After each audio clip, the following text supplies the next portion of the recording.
You will regret rejecting me. She jolted awake, drenched in sweat. The room was silent, but she could feel his presence, lurking unseen. The next morning her voice was gone. She tried to speak, but no words came out. The sun was high in the sky, casting a soft glow over the narrow footpath leading back to the village.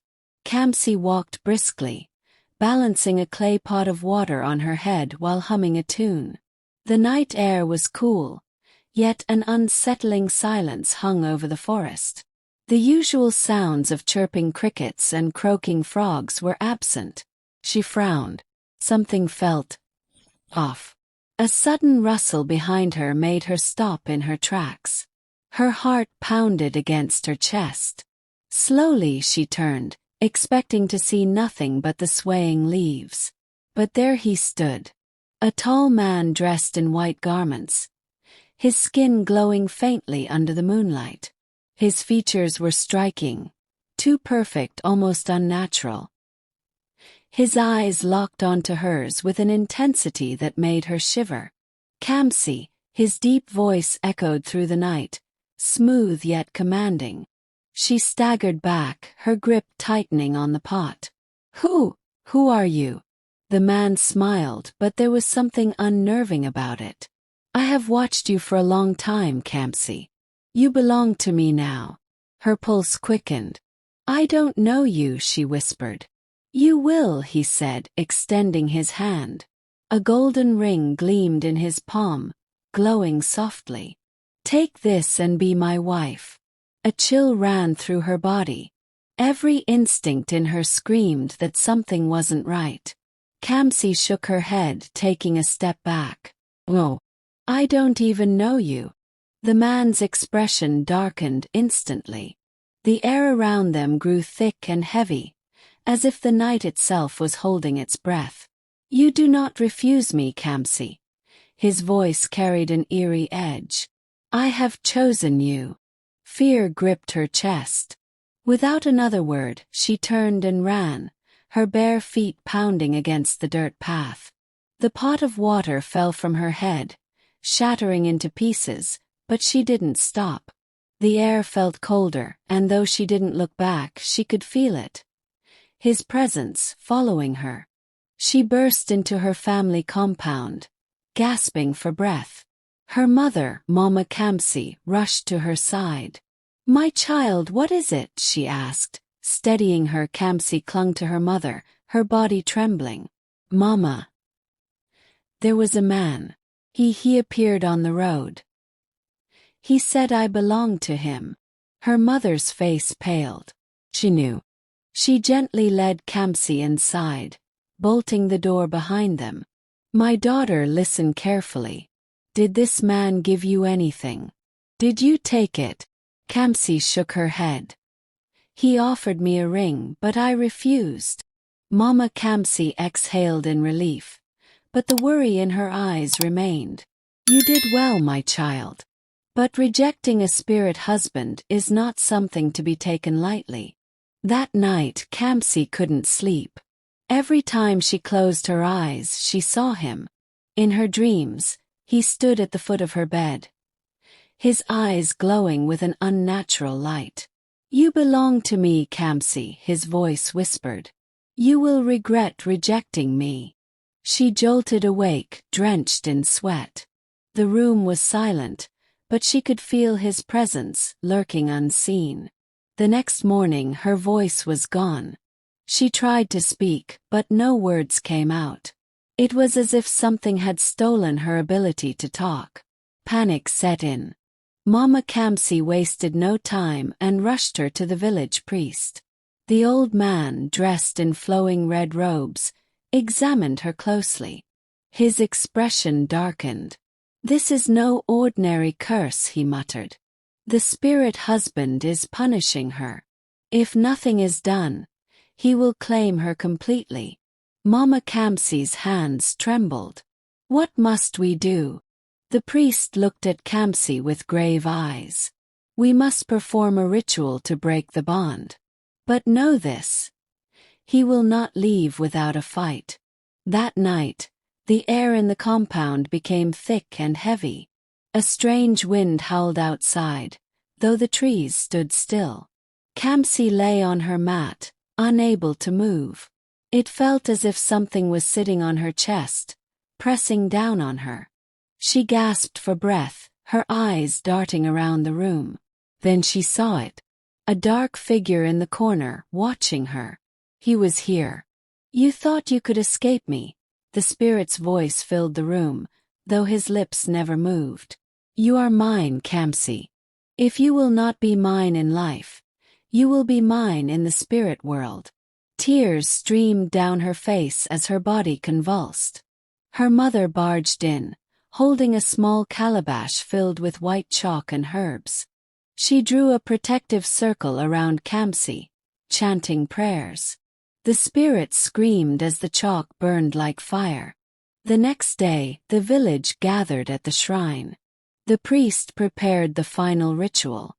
Smoke filled the air as the old man chanted. Kamsi stood at the center, trembling, as the priest threw a handful of white powder into the fire. A deafening roar echoed from nowhere. The spirit's voice howled in rage. The earth shook. The wind howled.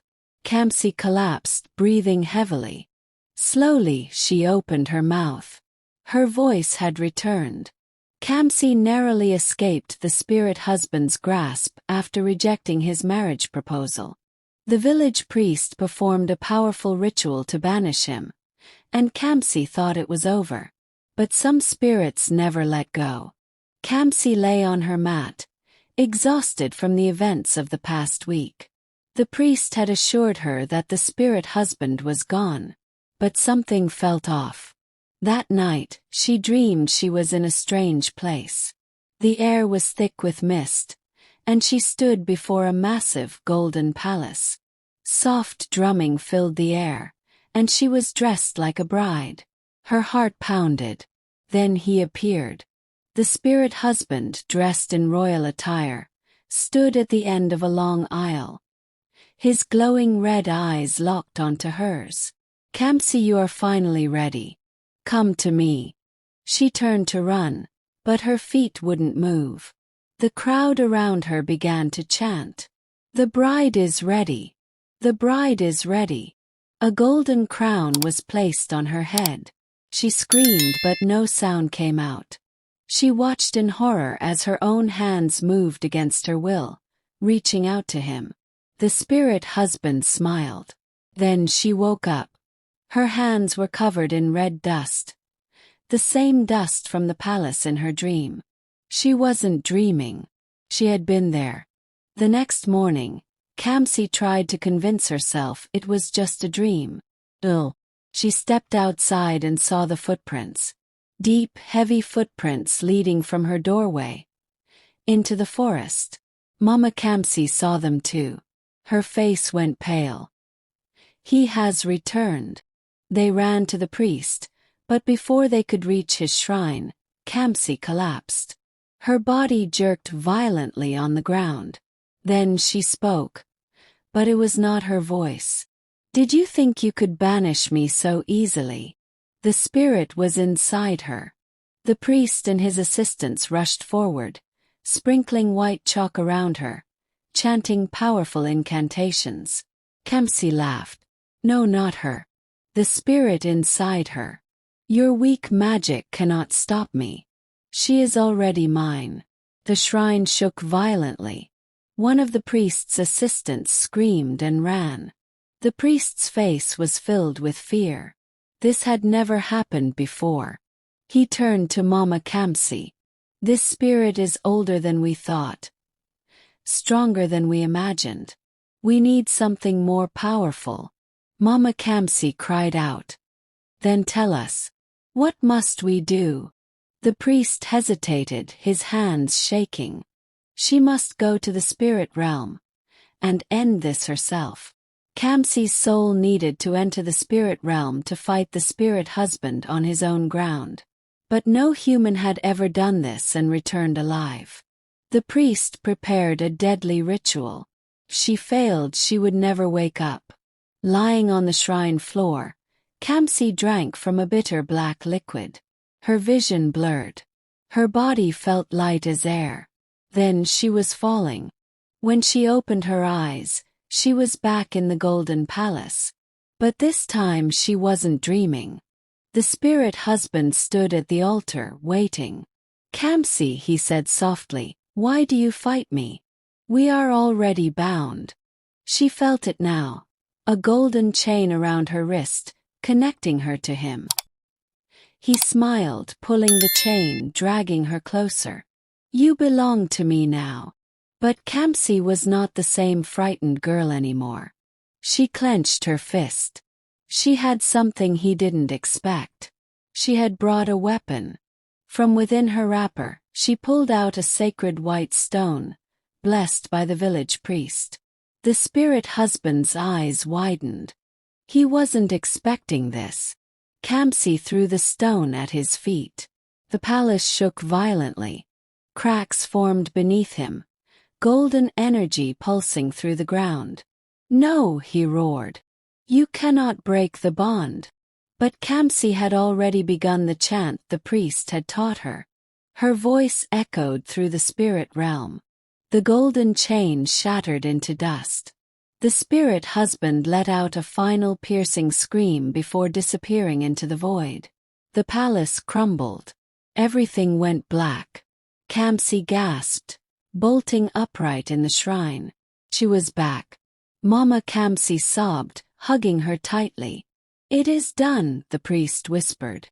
"You are free." The entire village celebrated.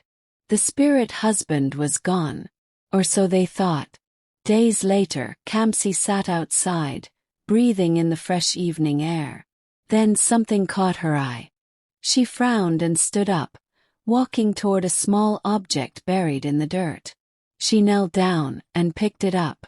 Her heart stopped. A golden ring. It glowed faintly in her hand. The wind whispered through the trees. And in the distance, a deep, familiar voice chuckled. "Some spirits never let go."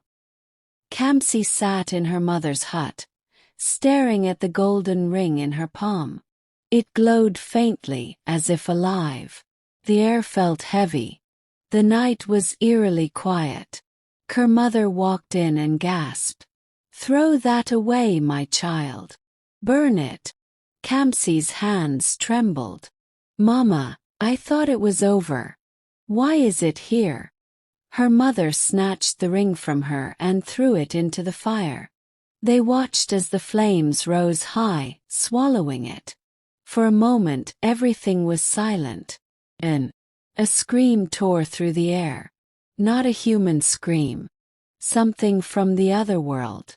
The walls shook. The wind howled. And then the fire went out. The ring was gone. But Kamsi knew he was back. That night Kamsi couldn't sleep. She lay awake listening. A cold wind swept through the room. Then she heard it. A whisper. Of blows. Right beside her ear. "Kamsi, did you think you could escape me?" Her blood ran cold. She turned slowly. He was there. The spirit husband stood at the foot of her bed. His eyes glowed red. His white garments floated unnaturally. "You are mine, Kamsi. Forever," he screamed. At dawn, Kamsi and her mother rushed to the priest's shrine. The old man's face darkened when he heard their story. "The first ritual did not destroy him," he said grimly. "It only weakened him. Now he has returned to claim you. Stronger, angrier." Kamsi's hands shook. "What must I do? How do I end this forever?" The priest took a deep breath. "There is only one way. You must enter the spirit world willingly. And destroy him there." Kamsi's heart pounded. Return to the spirit world. Mama Kamsi grabbed her daughter's hand. "Oh, she won't survive." But Kamsi knew. This was the only way. That night Kamsi drank a dark potion. Her body felt heavy. Then she was falling. When she opened her eyes, she was back in the golden palace. But this time it was different. The palace was burning. Supernatural energy cracked in the air. And at the altar, the spirit husband stood waiting. "Welcome back, my bride." Kamsi stood her ground. She was not the same weak girl. She pulled out a sacred black stone, the only thing that could destroy him. The spirit husband's smile faded. "You cannot defeat me," he roared. Lightning flashed. The palace shook. Kamsi raised the stone and threw it at his feet. A loud boom. Golden chains shot from the ground, wrapping around him. He screamed. But the chains held tight. "No. This cannot be." The palace began to collapse. The spirit husband let out one final scream, then go up in flames. It was over. Kamsi was free. She gasped awake in the shrine. Her mother was beside her, tears streaming down her face. The priest nodded. "It is done." The spirit husband was gone. Forever. Kamsi smiled for the first time in months. She was free. And for the first time in a long time, she could finally live.